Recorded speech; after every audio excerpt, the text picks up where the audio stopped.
السلام علیکم ورحمۃ اللہ وبرکاتہ.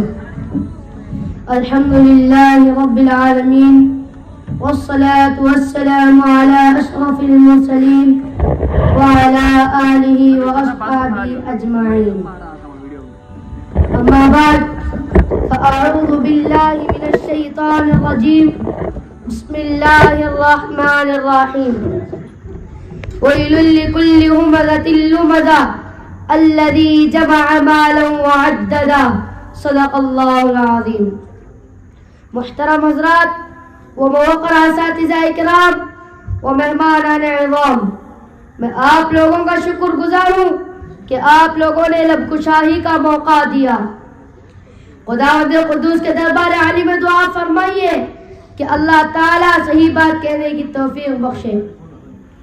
میں نے دوران خطبہ کلام اللہ شریف کی ایک چھوٹی سی آیت مبارکہ تلاوت کی، جس کا ترجمہ یہ ہے کہ بڑی خرابیاں ہیں ایسے اشخاص کے لیے جو پسے پش غیبت کرتے ہیں اور روبرو تانا دیتے ہیں، مال جمع کرتے ہیں اور گن گن کر رکھتے ہیں. ایک حدیث میں ہے کہ رسول اللہ صلی اللہ علیہ وسلم نے فرمایا، مسلمانوں کی غیبت نہ کرو اور ان کے عیوب کی جستجو نہ کرو، کیونکہ جو شخص مسلمانوں کے عیوب تلاش کرتا ہے خداوند قدوس اس کے عیوب کا تلاش کرتا ہے، اور جس کے عیوب کی تلاشی اللہ تعالیٰ کرے اس کو اس کے گھر کے اندر بھی رسوا کر دیتا ہے. ایک حدیث میں ہے، اس آیت میں آگے ارشاد ربانی ہے وَلَا يَغْتَبْ بَعْضُكُمْ بَعْضًا، یعنی ایک دوسرے کو پیٹھ پیچھے برا نہ کہو. اس آیت میں آگے ارشاد ہے کہ کیا تم میں سے کوئی شخص اپنے مردہ بھائی کا گوشت کھانا پسند کرنا چاہتا ہے؟ اگر ایسا ممکن نہیں ہے تو چاہیے کہ بھائی کی پیٹھ پیچھے برائی نہ کرے، کیونکہ غیبت کرنا مردہ بھائی کا گوشت کھانے کے برابر ہے، اور غیبت زنا سے سخت ہے، کیونکہ زنا کے بعد اگر توبہ کر لی جائے تو اللہ تعالیٰ توبہ کرنے والے کو معاف فرما دیتے ہیں.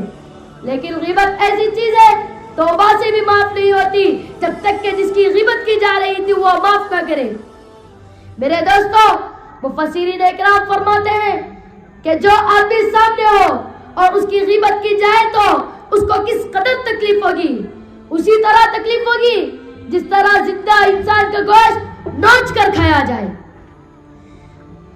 جس طرح مردہ بھائی کا گوشت کھانا حرام ہے، اسی طرح غیبت کرنا حرام ہے. جس طرح وہ ناپسند ہے اسی طرح یہ بھی ناپسند ہے. اس کے معافی کا بہترین طریقہ یہ ہے کہ جس کے سامنے غیبت کی جا رہی ہے اس کے سامنے اپنے قول و فعل کی تکذیب کر لے، اس برے قول و فعل کا اقرار کر لے.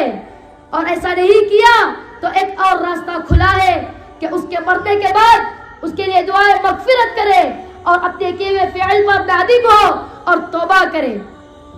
انہ هو التواب الرحیم. چغ یہ ہے کہ ایک کی بات سن کر دوسرے سے جان لگا دے، جس کو لگائی بجائی کہتے ہیں. ایسا کرنے والوں کی جب قلعی کھلتی ہے تو شرمندہ اور نادم ہوتے ہیں.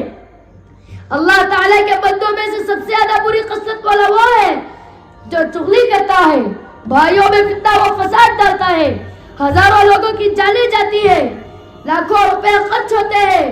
پر ایسا کرنے والوں کا کیا حال ہوگا جو یہ برے کام کرتے ہیں، جس سے لوگوں کو نقصان پہنچے. مخلوق میں اس سے بدتر اور برا کوئی نہیں، چونکہ تانا دینا، چغلی کرنا یہ سب کے سب من وجہ تکبر ہے، اور تکبر کا منشا مال ہے جو اس و تباہ میں بڑھتا چلا جاتا ہے اور مارے بخل کے مال گن گن کر رکھتا ہے. اور وہ سمجھتا ہے کہ یہ مال ہمیشہ رہے گا.